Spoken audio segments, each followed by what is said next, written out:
그러면 잘 아시겠지만 채소가 이제 어떻게 구분이 돼요? 먹는 부위에 따라서. 네. 열매 채소. 그렇죠? 네. 잎줄기를 먹는 채소. 그리고 뿌리 먹는 뿌리 채소 이렇게 보면 되겠죠?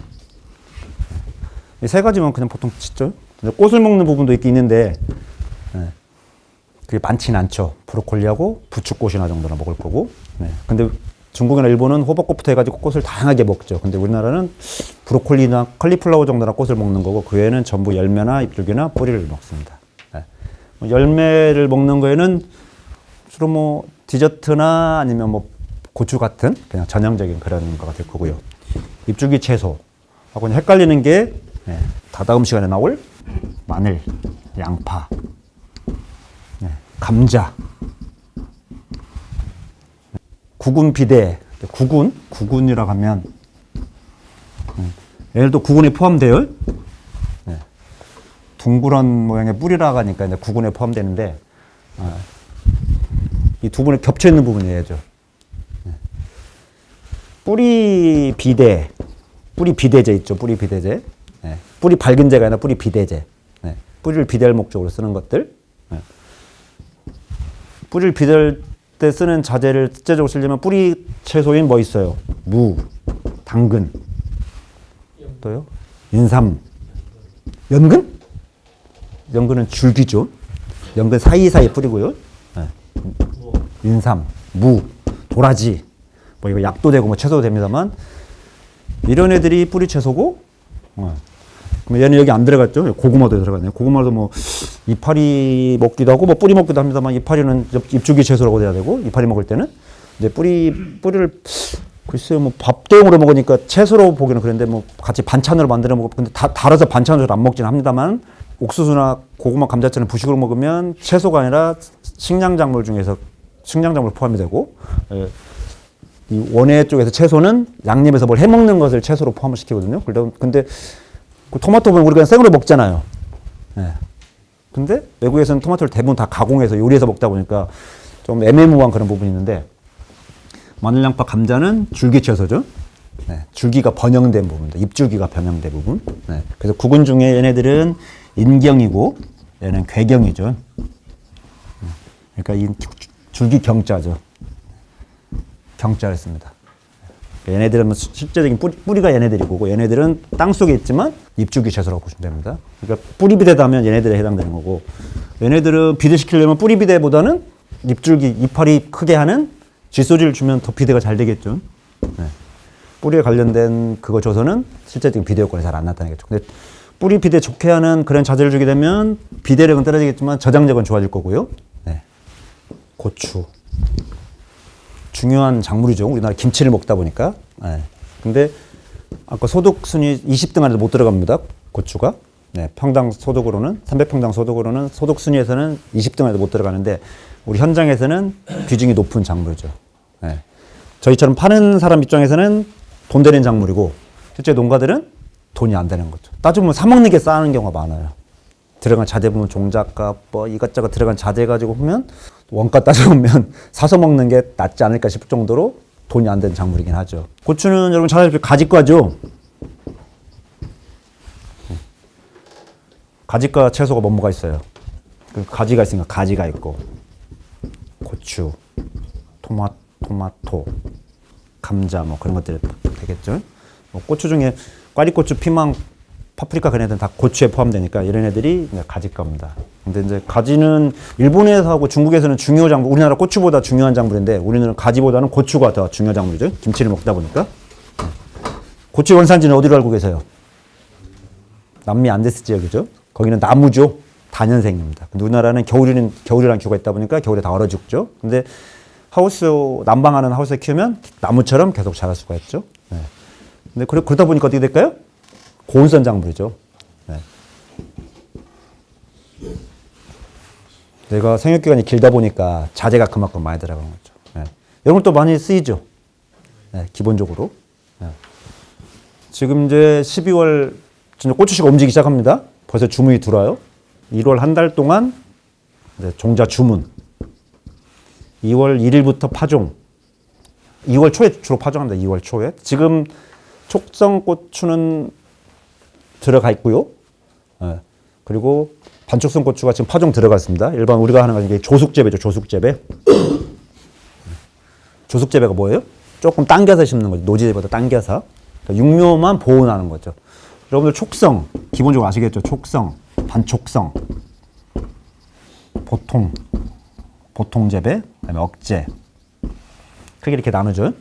네. 촉성은 파종부터 수확까지 보온이 난방을 한다는 얘기고, 반촉성은 생육 초기에 수확 전까지는 난방을 했다가 불을 뗐다가 보온하는 게 아니라 불을 뗐다가 수확기 때는 일반 기후로 키우는 거.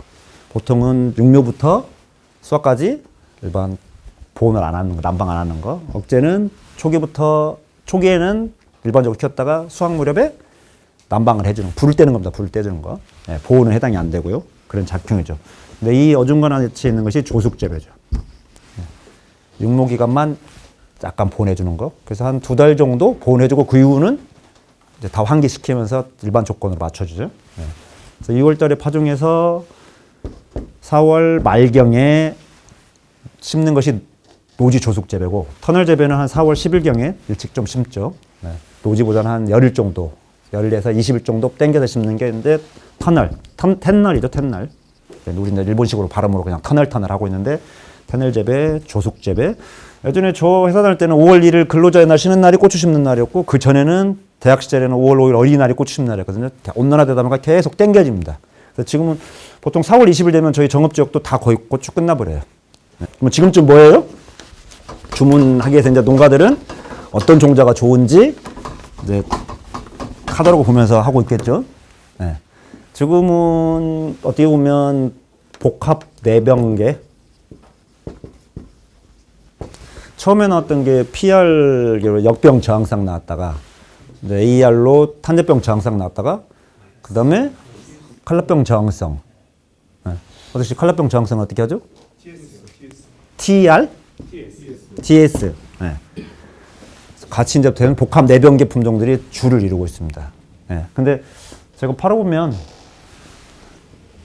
얘는 터널이나 비가림에서 적합한 품종이고, 얘는 노지고, 얘는 이제 기본 다 되다 보니까, 역병 저항성 다 되다 보니까, 뭐 역병 저항성 없는 품종이 청양 일부 그런 품종 말고는, 꽈리고추나 그런 거 말고는 역병은 기본적으로 다 방제가 되고요. 탄저병도 지금 품종들은 대부분 다 한 5만 원짜리 이상만 되면 탄저병 다 저항성이 있고, 그런 식으로 보면 되겠죠. 지금 이제 주류는 복합 내병계인데, 실제 복합 내병계가 탄저병은 AR 계통보다 탄저병이 좀 더 발생하는 경향이 있긴 있어요. 예. 근데 AR이 탄저병 약을 전혀 안 해야 하는 건 아니고, 예. 장마 때나 기본적인 방제는 필요합니다. 예. 그래서 이런 병에 대해서 내병성이 있다 보니까, 예. 농약 사용은, 살균제 사용은 고민 안 해도 될 정도로 많이 줄었고요. 그리고 특히 요즘에 청구병 저항성까지 있는 것들이 나와서, 예. 농약 해설을 봤을 때는 살균제는, 고추에 대한 살균제는, 예, 많이 좀 재미가 없어졌다고 보면 되겠죠. 근데 제가 이제 현장에서 보면, 이런 병보다도 얘는 이제 기본적인 병인 거고, 초기에 죽는 시드름증, 시드름병. 예, 얘네들이 많이 발생합니다. 예. 제가 다녀보면 첫 번째가 노화묘. 두 번째가 기비. 가스가 나오는, 오늘 뿌리고 오늘 바로 심어도 되는 비료. 네, 최소한 일주일 전에는 뿌리고 노타리 쳐주고 그 다음에 심화되는 비료. 농가들이 이 부분에서 가장 퇴비라고 하죠. 퇴비. 시골에 초등학교 아니라 국민학교 다닌 분들은 여름 방학 숙제로 일부 마른 풀떼기 한 보따리씩 갖고 오라는 숙제가 있을 거예요. 네, 글죠.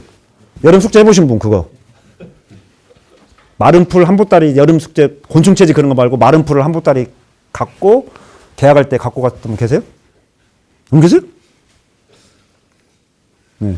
그걸 이제 모아서 학교 한쪽에 모아서 쌓아놓은 게 그 탭이거든요. 근데 그걸 못하니까 어때요? 이제 볏짚 쌓아서 소똥 넣고 해서 이제 반 구비 플러스 태비로 했다가 이제 요새는 그것도 안 하고 전부 이제 구비죠. 실제적인 구비. 부산물 태비. 부산물 비료죠. 소똥, 돼지똥, 닭똥을 쓰고 있는 건데 애양간에서 나온 건데 애양간 구자 쌓아서 한다 해서 탭인데 얘는 없고 얘를 갖다가 탭이라고 쓰고 있죠. 네. 부사물 대비 뭐 이런 식으로 쓰고 있습니다. 실질적으로는. 네. 근데 얘네들이 농협이나 아니면 정부 보조로 1,800원 보조 받아갖고 나오더라도 뭐 유박도 있죠. 유기질이죠. 기비라고 하지만 유기질비로. 얘네들이 가장 문제가 많은 것 같아요. 현장에서 보면. 네. 가스가 덜 나가서 안 풀리는 거죠. 네. 그리고 죽은 애들 보면 노화물을 심어요. 네. 육묘를 한 75일에서 80일 정도 해야 되는데 에덴식으로 고추꽃이 막 하얗게 피고 고추가 주렁주렁 달린 놈 심거든요. 포트, 조그만 포트에 쓰다 보니까 네. 뿌리가 다 노화돼서 아침에 고추가 이제 고추무가 커지면 온도 높아지죠. 고추 심기 전 되면. 탄저병이 5월 7일 날 나올 정도면 온도가 그만큼 땡겨졌잖아요. 그럼 어떻게 될까요? 하루에 막 물을 2번, 3번 줘도 고추무가 마릅니다. 고추무가 우거지니까 물을 줘도, 농가들이 꼼꼼하게 물을 줘도 뿌리까지 물이 잘 안 들어가요. 그럼 뿌리가 일부 마르거든요. 그럼 뿌리가 반 망가진 상태예요. 물 주면 일부 뿌리로 해서 물을 습성이 때문에 살아있긴 하거든요. 그럼 한쪽 뿌리는 말라있고 한쪽 뿌리 살아있는 상태로 심어지거든요. 그럼 어떻게 될까요? 네. 그 마른 뿌리로 감염이 되죠. 네. 뿌리 썩음이 발생합니다. 네. 바로 안 죽어요.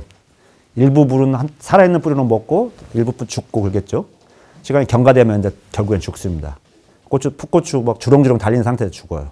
네. 저희가 경북 쪽에 출장을 많이 가는데 상주 김천 쪽으로 많이 가거든요. 네. 거기는 고추 주산단이 가다 보니까 저희 쪽은 59 트레이라고 하죠. 어떻게 보면 그 연결포트 25구짜리 말고 그 육묘장에 쓰는 새카만 걸로 치자면 59짜리 사이즈를 쓰는데 거기 갔더니 105구짜리 쓰라고 요만한 거. 포트가 쬐까니까 어떻게 될까요? 육묘개는 짧겠죠. 근데 걔를 꽃핀 놈 심으면 어떻게 될까요? 키는 이렇게 큰데 뿌리는 이 정도밖에 안 되다 보니까 뿌리는 창창 감아가지고 이렇게 아무리 던져도 괜찮죠. 그래서 툭툭 던져도 뭐 고추무가 상하지 않을 정도로 모는 짱짱하고 좋죠. 네, 시들지도 않고. 네, 근데 걔네들이 몸살 되게 많이 하겠죠, 이제. 무슨 몸살이요? 뿌리 썩는 몸살. 네. 가서 죽는 정산 뭐가 있을까요? 역병. 지금 거의 발생 안 한다 했죠. 왜요? 품종이 역병. 네, 뇌병성을 가진 품종들이 있다 보니까 네, 역병 거의 안 생겨요. 근데 예전에는 역병이 제일로 문제였습니다. 네, 가장 먼저 죽는 병이 역병이었거든요. 네, 근데 고추가 저는 이제 고추 교육을 가면 그랬어요. 네, 종자회사들이 가장 무서워하는 고추병, 고추 종자회사들이 가장 무서워하는 고추병 뭐예요? 바이러스죠. 네, 바이러스는 종자에서 감염되는 게 크다 보니까 종자에서 시작되거든요. 그러다 보니까 종자 소독을 제대로 했네 못 했네 그래서 메이크업 비메이크업 따지고 명품 비품 막 따지는 게 고추 심어서 바이러스 걸리면 아 이거 싸구려 종자 좋은 종자 막 그렇게 딱 판단을 하거든요. 네, 종자 소독을 제대로 했냐 못 했냐 건열 처리를 제대로 했냐 못 했냐 그 차이니까요. 네. 근데 농협에서 가장 무서워하는 병은 역병이죠. 농가들은 제일 무서워하는 병이 탄저병 약으로 방제가 잘 안 되니까 농가에서 가장 무서워하는 역병인 이유가 역병은 제일 방제가 쉽거든요. 탄저병, 역병, 바이러스 중에서 농약으로 방제해 쉬운 게 가장 쉬운 게 역병인데 역병을 죽으면 농약을 아예 못 쓰잖아요. 그러니까 그 이후로 농약을 못 파니까 이제 이건 농약에서 굶어 죽는 병이니까 농약은 무서운 것이고 네. 죽고 나니까 이제 팔 게 없잖아요. 방제가 어려워서 무서운 병이 아니라 그런 것이고 실제적으로 종자회사하고 농민들은 방제가 어려운 병이나 마찬가지죠. 네. 역병을 죽어봐요. 그다음에 영양제가 나가겠어요. 뭐 비료가 뭐 농약이 나가겠어요. 끝나버린 거잖아요. 그러니까 아무튼 살려놔야 됩니다. 그래야 그 자재들이 나가니까. 예. 근데 역병은 지금 이제 내병성 품종이 있다 보니까 아예 이제 문제가 안 돼요. 또 무슨 병일까요? 종고병. 품마른병이라고 하죠. 풀을 청자에 말을 고자 품마른 한글 한문이겠죠. 그 다음에 시드름병. 그 다음에 흰비단병. 역병. 예. 그리고 아까 여기 있던 뿌리 썩은 병. 네. 얘는 뿌리가 잠기면 걸리는 병입니다. 그러니까 논에 심어서 침수됐을 때. 네. 근데 이제 얘는 아주 병 자체가 내병성, 저항성이 아니라 내병성 갖고 있다 보니까 아예 이제 문제가 안 돼요. 고추를 죽은 걸 딱 뽑아서 물에 딱 씻어서 병이 걸린 부분, 병증을 딱 보면 네. 고추 뿌리가 딱 있으면 이게 이제 흙에 묻었던 부분이죠, 여기가. 여기는 뿌리고요. 네. 흙하고 노출된 이 부분에서 감염을 일으키거든요. 네. 딱 이 부분만 시커멓게 변해 있어요. 여기는 하얗게 살아있고. 근데 시들어 죽어요. 시들어요. 역병입니다. 반지 낀 것처럼 땅하고 지제부라 가지고 흙하고 공기하고 노출된 그런 부분에 반지 낀 것처럼 물러 있어요. 역병인데 이제 얘네들은 거의 안 나타난다겠죠? 얘는 곰팡이병이고, 낭균광이죠. 얘는 세균이죠. 중간중간 죽죠. 나중에는 줄로도 죽습니다만 초기의 증상이 중간중간 죽습니다. 산소병에서 발생을 하고, 얘는 보는 방법이 스쳐보면 뿌리는 다 말라있긴 합니다. 근데 줄기는 안 말라있어요. 잘라서 맑은 유리컵이나 뭐 종이컵에다 넣어도 이런 물병에 넣어놓으면 하얀 세균 유출액이 나오죠. 뽀얀 요구르트처럼 우유처럼 그 세균 액이 나옵니다. 땅에서 나오는 세균이다 보니까 약은 있는데 토양병이다 보니까 방제가 어렵죠. 왜 그럴까요? 지상부에서 나오는 병은 좀만 신경 쓰면 고루 묻힐 수가 있잖아요. 그렇죠? 계속 살파고 있으면 묻습니다. 그렇죠? 토양에 고추가 심어져 있어요. 이런데 병이 걸렸는데 여기에 비닐 멀칭 돼 있어요. 비닐 벗기고 약을 뿌리더라도 여기 잔 뿌린 데까지 약이 고루 묻을 수 있을까요? 안 묻죠. 저는 비유를 그렇게 합니다. 여러분께서 화분이 있으면 화분에 물을 주죠. 일반적인 화분 말고요. 한 일주일 정도 비워가지고 말라있는 화분, 뿌리는 쩔어있는데 말라있는 화분에 물을 딱 줘보셔 봐봐요. 그러면 밑으로 이제 화분 밑으로 물이 나오죠. 물이 빠집니다. 화분을 딱 뒤집어서 뿌리가 돌았으니까 뒤집으면 화분 그대로 모양 나오겠죠. 물 먹은 거 보면 고루 안 먹어져 있죠. 화분 상태, 용기인 상태도 그런 현상이 나타나는데 이 밭에서는 아무리 약을 준다고 해도 뿌리까지 고루 먹지가 않아요. 화분도 그 모양인데 밭에서는 다 안 먹겠죠. 그러니까 여기에 막 뭐 찔러서 준다, 뭐 물조리처럼 준다 말로는 하지만 고루 붓기가 힘들죠. 그러니까 아예 안 되는 거죠. 뽑아내고 거기다가 세균 조건에서 산성 조건에서 발생하니까 생석회나 아니면 뭐 탄산칼슘이나 한 주먹 뿌려주는 것이 오래 낫고요. 방제가 어렵죠. 세균이니까 뭐 항생제 하면 되는데 시드름병은 후사름이죠. 얘는 수경재배에서도 많이 발생합니다. 증상은 죽는 부분이 볼록하게 부풀어 올라 있어요. 얘는 줄로 죽습니다. 대부분 시설 고추에서 발생하고 노지 고추는 거의 발생 안 하죠. 한 줄로 쭉 죽어요. 비가림 고추에서 많이 발생하고요. 흰 비단병은 얘도 곰팡이에요. 얘도 곰팡이고요. 얘는 미숙태비, 미숙 유기물을 넣었을 때 발생, 약간 건조한 조건에서 발생해요. 그래서 얘는 한쪽부터 무대기로 죽습니다. 근데 뽑아보면 이 부분에 하얀 화장지 물에 적셔놓은 것처럼 그런 균사가 붙어 있죠. 뿌리 썩은 병은 아까 노화물에서 발생한 거죠. 딱 씻어보면 포트모, 고추를 새로 심었으니까 지제부 쪽으로 하얀 뿌리가 새로 나왔습니다. 근데 기존의 노화물에서 뿌리가 내렸는데 한쪽이 썩어 들어가고 있습니다. 뿌리 끝에서부터. 얘도 약은 있어요. 프렌이나 안타나 그런 거 하면 되는데 얘도 마찬가지로 이것처럼 방제가 힘든 거죠. 얘만 조금 방제가 쉬워요. 약을 해주면 지상부에서 발생하니까 고루 간주만 해줘도 방제가 됩니다. 발생하고 있다. 약을 해주면 바로 멎죠. 심부산병이니까 뭐가 가능할까요? 문고병균이거든요. 라이독토니아 문고병균 약으로 방지하면 됩니다. PLS법 요즘 있죠? 비료는 그런 거 없죠. 농약 쪽은 PLS법이 있습니다. 작물에 등록된 약재를 안전사용균을 지켜서 농약을 뿌리는 거거든요. 등록 안 된 약은 쓰면 안 되는 게 법입니다. 근데 지금 우리나라 현실을 보면 농약 품목은 3,200여 가지 되고요. 지금 상업화되고 있는 건 한 990여 가지 됩니다. 지금 등록은 돼 있는데 사업 중단하고 막 그러니까 한 3,200까지 되고요. 고독성 약 다 없어졌잖아요. 그래도 등록은 돼 있잖아요. 등록증에 보면. 근데 지금 현재 이제 유통되고 있는 한 990여가 되고 있는데 농관원에서 농약 잔류 검사를 하는 품목은 24년 현재 올해까지 현재 465가지예요. 농약 종류는 990가지인데 잔류 검사하는 것은 465가지라는 얘기죠. 그럼 어떤 거가 가능할까요?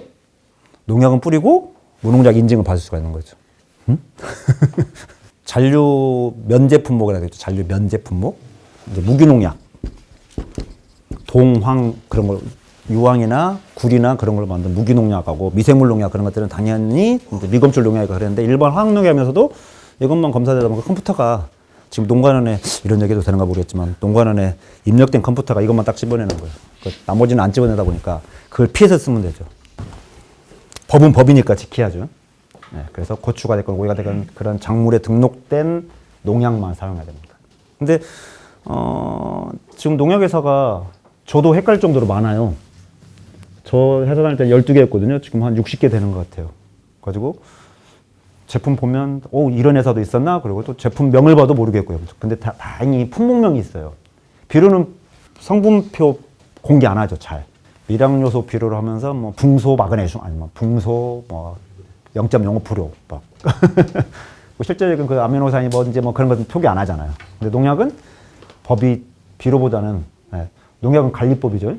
규제하는 법이거든요. 그러니까 엄청 부자재까지도 공개를 하게 돼 있고 비료는 육성법, 비료 관리법인가요? 아무튼 비료만큼 통제가 심하지는 않죠. 그러다 보니까 비료는 병만 봐갖고는 이게 뭔지 몰라요.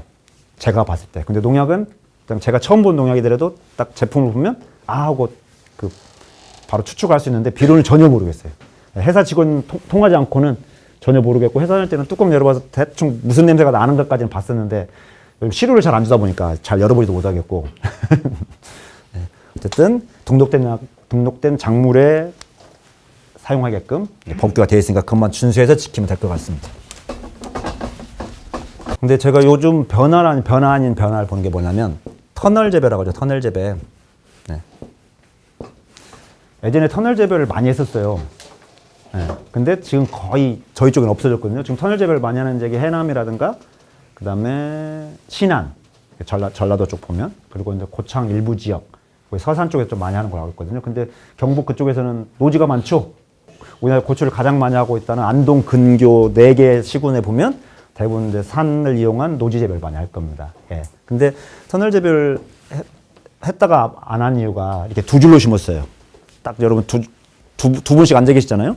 두 줄 이렇게 넓게 지어서 두 줄로 심었거든요. 그러니까 이 사이에 농약이 잘 안 들어가겠죠. 예. 그래서 따기도 좀 힘들고 농약도 잘 안 들어가니까 병해충도 많고 하다 보니까 처음에 비닐 씌워서 남들보다 일찍 따고 그러면 좋았는데 실제적으로 보니까 돈이 안 됐던 거죠. 그래서 이제 해남이나 신안처럼 터널 재배하는 지역에서는 한 줄로 심어요. 한 줄로 심으면서 비닐을 씌웁니다. 두 줄이 아니라. 근데 일부 고창은 아예 또 두 줄 심거든요. 그러니까 병이 좀 발생하죠. 근데 터널의 장점이 요즘은 뭐가 장점이냐면 호수를 깔잖아요. 네. 노지에서는 연면십이 비료밖에 못 오잖아요, 우리가. 그죠? 간접으로 하면 농가도 힘들죠. 네. 근데 호수를 깔았다, 분사호수를 깔았다는 얘기는 뭐예요? 영양제가 들어갈 수 있다는 얘기잖아요. 물을 주면서 맹물 주겠어요? 영양제를 줄 수 있잖아요. 네. 그러다 보니까 저희 쪽에 노지인데도 이제 호수를 깔아요. 간수시설을.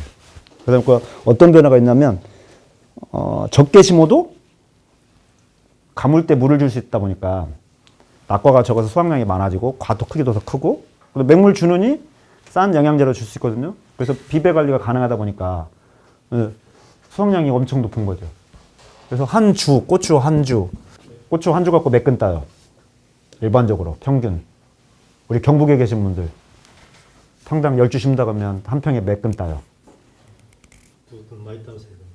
평당 2근이요? 5근이요? 내가 농사 안 짓다 보니까 잘 모르시죠? 네. 근데 이 물을 주면서 그러면 5근까지 따더라고요. 한 주에서 고추 한 나무로. 네. 네. 고추 한 나무로. 경북 많이 담으세요. 네. 그러니까 그만큼 들어가는 거죠. 투자가 되죠. 투자가 시비가. 네. 관주용 비료가 들어갈 수 있더라고요. 네. 저도 많이는 아니더라도 처음 시작할 때는 그 호숫가는 사람이 아무도 없었거든요. 근데 지금은 노지에도 호숫가는 사람이 많아요. 저도 그렇게 권하고요. 많이 심지 말고 3,000주, 4,000주 심지 말고 500주만 심고 호수를 깔아라거든요. 그러면 3,000주, 4,000주 심은 이상 수확이 나오니까 일도 적게 하고 고추도 많이 따고 약도 적게 하고 고추 품질은 더 좋고 하니까 호수를 깔아라. 호수 깔면 호수 깔아서 물 2번만 줘도 그 호수값하고 물값이 나오니까 하라 하거든요. 그걸 해야 이걸 팔아먹죠. 여러분 입장에서는. 근데 해면 진짜 좋고 농가도 편하고 농가 토양 수익도 좋고 거래처들 대리점들도 자재를 좀 들어갈 수가 있는 거고. 예. 신경 쓰는 사람 미량 효과도 있죠. 이걸 잘하는 사람이죠. 역전 발생한 부분도 아닌데 이 부분이 하얗게 돼요. 네. 5월 말쯤부터 해서 여러분께서 칼슘제를 주기 시작해요. 충분히 넣었을 텐데 한 6월 달쯤 6월 6일 현충일쯤 되면 이제 칼슘 결핍가가 많이 나타납니다. 뇌 발생이에요.